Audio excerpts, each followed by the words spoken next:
இந்த பிரச்சனையை விஜய் அவர்கள் சட்டப்பூர்வமாக எடுத்துக்கொள்வார்கள். ஒரு சினிமா படத்திலே இது போன்ற பிரச்சனைகள் வரும் என்பது விஜய்க்கு நன்றாகவே தெரியும். அரசாங்கத்தால் விடப்பட்ட ஒரு சவாலாகத்தான் இந்த படத்தை பார்த்து அவர் முன்னே இருக்கின்ற ஒரே ஒரு வாய்ப்பு சட்டப்பூர்வமாக இந்த பிரச்சனையை எதிர்கொள்வது. ஜனநாயக படத்தின் தீர்ப்பு இன்றைக்கு தலைமை நீதிபதி அமர்வு முன் பகரப்பட்டது. இந்த தீர்ப்பிலே தலைமை நீதிபதி அமர இந்த படத்தினை மறுபடியும் தனி நீதிபதி விசாரித்து உரிய உத்தரவை பிறப்பிக்க வேண்டும் என்று தனி நீதிபதி கோர்ட்டிற்கு திருப்பி அனுப்பிவிட்டார்கள். இதை ஒரு படமாக பார்க்காமல் இது மக்களின் அடிப்படை உரிமைகளுக்கு விடப்பட்ட அரசாங்கத்தால் விடப்பட்ட ஒரு சவாலாகத்தான் இந்த படத்தை பார்க்க வேண்டும். படத்தின் தயாரிப்பாளரை இது பற்றி சொல்லி என்னை எடுத்து படம் எடுத்தால் உங்களுக்கு பிரச்சனை வரும் என்று கூறியிருக்கிறார்.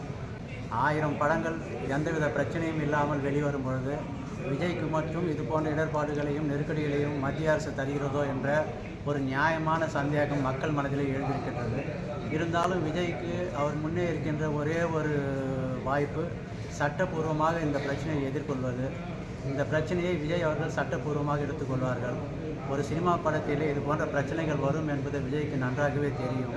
ஏற்கனவே அவர் இந்த படத்தின் தயாரிப்பாளரை இது பற்றி சொல்லி என்னை எடுத்து படம் எடுத்தால் உங்களுக்கு பிரச்சனை வரும் என்று கூறியிருக்கிறார். அதையும் மீறி இது போன்ற தொந்தரவுகள் அரசாங்கத்தால் தரப்படும் பொழுது ஒரு தனி மனிதனுக்கோ இல்லை ஒரு சாமானியனுக்கோ இருக்கின்ற ஒரே உரிமை நீதிமன்றத்தின் கதவை தட்டுவதுதான். நீதிமன்றத்தின் கதவை தட்டுவதன் மூலம் தனக்குள்ள உரிமை நிலைநாட்ட முயற்சி செய்திருக்கிறார். அது முயற்சி அவர் தொடரும். இந்த படம் அத்தனை தடைகளையும் கடந்து வெளிவரும். 1000 கைகள் மறைத்து நின்றாலும் இந்த படத்தை வெளியிடுவதை யாரும் நெடுநாட்களுக்கு தடுக்க முடியாது. ஆகவே விஜய் மறுபடியும் சட்டப்படி இந்த பிரச்சனையை எதிர்கொள்வார்.